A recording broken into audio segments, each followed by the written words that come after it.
இந்த சின்ன பொண்ணு அவளோட தொடையில ஊசியை வச்சு குத்தி பிளட் வர வச்சுட்டு அவளுக்கு ஃபர்ஸ்ட் டைம் பீரியட் வந்த மாதிரி அவ அம்மா கிட்ட சொல்றா. அதனால அவங்களும் அவளை பாத்ரூம் கூப்பிட்டு போறாங்க. அப்ப அந்த சின்ன பொண்ணு பாத்ரூம் கதவை மூடிட்டு அவளோட போனை எடுத்து அதுல இருக்க போட்டோவை காமிக்கிறா. அதுல நிறைய குரூப் போட்டோஸ் இருக்கு. அப்போ இவரோட அம்மாக்கு இவ என்ன சொல்ல வரான்னு புரியல. அப்ப அந்த பொண்ணு பயத்துல இந்த ட்ரிப்புக்கு நம்மள கூப்பிட்டு வந்த ஜாக் ஒரு கொடூரமான கொலைகாரன், இந்த போன்ல இருக்கிற போட்டோஸ் எல்லாமே அவன் கொலை பண்ணவங்க போட்டோன்னு சொல்றான். இதை கேட்ட அவ அம்மா இவ ஏதோ காமெடி பண்றான்னு நினைக்கிறாங்க. அப்ப அந்த பொண்ணு ஒரு விஷயத்த சொல்றா. இவ ஜாக்கோட பையன் ஜார்ஜ் கூட விளையாடிட்டு இருக்கும் போது அவன் அவளை பேஸ்மெண்ட் கூப்பிட்டு போயிட்டு ஒரு போட்டோ ஆல்பம் காமிக்கிறான். அதுல நிறைய ஃபேமிலி போட்டோஸ் இருக்கு. அதுல ஒரு ஃபேமிலி போட்டோவை காமிச்சு இவங்க தான் என்னோட உண்மையான பேரன்னு சொல்றான். இதனால அந்த பொண்ணு பயப்படுறா. அப்ப அவனோட நாக்க காமிக்கிறா. அப்பதான் அந்த பொண்ணுக்கு தெரியுது ஜாக் அவன் வைஃப் கூட சேர்ந்துதான் இந்த பையனோட ஒரிஜினல் பேரண்ட்ஸை கொடூரமா கொலை பண்ணிட்டு அவங்களுக்கு குழந்தை இல்லைன்னு இவன் அவங்க கூடவே வச்சுக்கிட்டாங்க. இந்த சீக்கிரட்டை வெளியே சொல்லக்கூடாதுன்னு தான் அவனோட நாக்க கொடூரமா வெட்டி எடுத்துட்டாங்கன்னு சொல்லிட்டு இன்னொரு போட்டோவையும் காமிச்சு இப்ப ஜாக்ஸ் நெக்ஸ்ட் டார்கெட் பண்ணது உங்களை தான் சொல்றான். இது அந்த பொண்ணு அவங்க அம்மா கிட்ட சொல்லதான் ஃபேக்கா பீரியட் வந்த மாதிரி நடிச்சிருக்கா. இந்த விஷயத்துக்கிட்ட அந்த பொண்ணு ரொம்ப பயப்படுறாங்க. இதனால அவங்க ஹஸ்பண்டை கூப்பிட்டு இதை பத்தி சொல்லிட்டு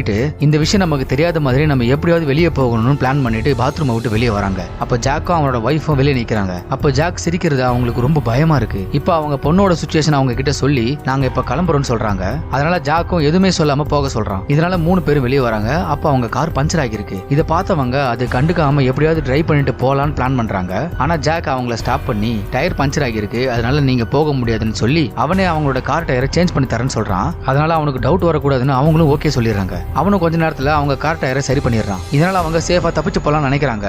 அப்ப ஜாக் அந்த சின்ன பையனை தண்ணியில் தூக்கி போறத அந்த பொண்ணு பார்த்து அவனை காப்பாத்த சொல்றா. அதனால அந்த பொண்ணோட அப்பா அந்த பையனை தண்ணில இருந்து காப்பாத்தி மேல தூக்கிட்டு வரான். அப்ப ஜாக் அவங்க ஃபேமிலி எல்லாத்தையுமே லாக் பண்ணிடுறான்.